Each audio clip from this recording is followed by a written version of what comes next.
প্রিয় শিক্ষার্থী বন্ধুরা, বহুল প্রতীক্ষার পর শুরু হলো তোমাদের 2024 সালের এইচএসসি ও সমমানের পরীক্ষা। অনেক চড়াই উতরাই পেরিয়ে অবশেষে আজ 30শে জুন থেকে বাংলা প্রথম পত্রের মাধ্যমে তোমাদের এইচএসসি পরীক্ষা শুরু হচ্ছে। সারা বাংলাদেশে মোটামুটি বৃষ্টির সম্ভাবনা রয়েছে। এই বৃষ্টি উপেক্ষা করে তোমরা তোমাদের পরীক্ষার কেন্দ্রে গিয়ে উপস্থিত হয়ে পরীক্ষা অংশগ্রহণ করেছো। বাংলা প্রথম পত্রের প্রশ্ন অত্যন্ত সহজ হয়েছে। বেশ কিছু শিক্ষার্থী খুব ভালো পরীক্ষা দিয়েছে, যারা A+ আশা করছে। অন্যান্য শিক্ষার্থীরাও বলেছে পরীক্ষা মোটামুটি ভালো হয়েছে, এবার পরীক্ষার ফলাফল ভালো হবে এই আশা ব্যক্ত করেছেন।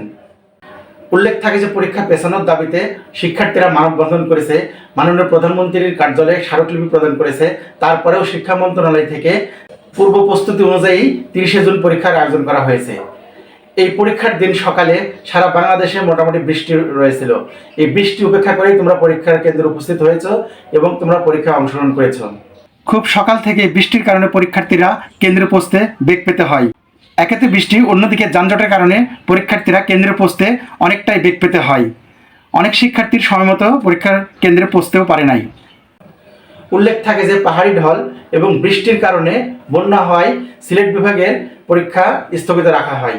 সিলেট শিক্ষা বোর্ডের অধীনে প্রায় 1 লক্ষ শিক্ষার্থী যারা আজকে পরীক্ষা অংশগ্রহণ করতে পারেনি, তারা 9 জুলাই থেকে পুনরায় পরীক্ষায় অংশগ্রহণ করবে।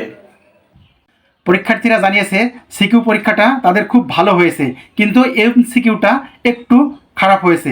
এমসিকিউ পরীক্ষা অনেকে ভালো দিতে পারেনি, এমনটাই জানিয়েছে পরীক্ষার্থীরা। পরীক্ষা ভালো হয় অনেক শিক্ষার্থী তাদের আনন্দের বাঁধ ভাঙা জোয়ারে পরিণত করেছিল। অনেক শিক্ষার্থীর চোখের মুখে অনেক হাসি, অনেক আনন্দ এবং অনেক প্রাপ্তির প্রত্যাশা তাদের চোখের মুখে দেখা গিয়েছে। বেশ কিছু শিক্ষার্থী বলেছে বাংলা প্রথম পত্রের মতন পরীক্ষা হলে, সব পরীক্ষা যদি এরকম ভালোভাবে দিতে পারে তাহলে তাদের রেজাল্ট খুব ভালো হবে, প্রত্যাশা অনুযায়ী তাদের রেজাল্ট করতে পারবে। তো প্রিয় শিক্ষার্থী বন্ধুরা, তোমরা আরও মনোযোগ দিয়ে সামনের পড়াগুলো পড়ো এবং আজকের মতো তোমরা সকল পরীক্ষা ভালোভাবে দাও, এই প্রত্যাশা করেই আজকে এখানে শেষ করছি। ভিডিওটি দেখার জন্য ধন্যবাদ।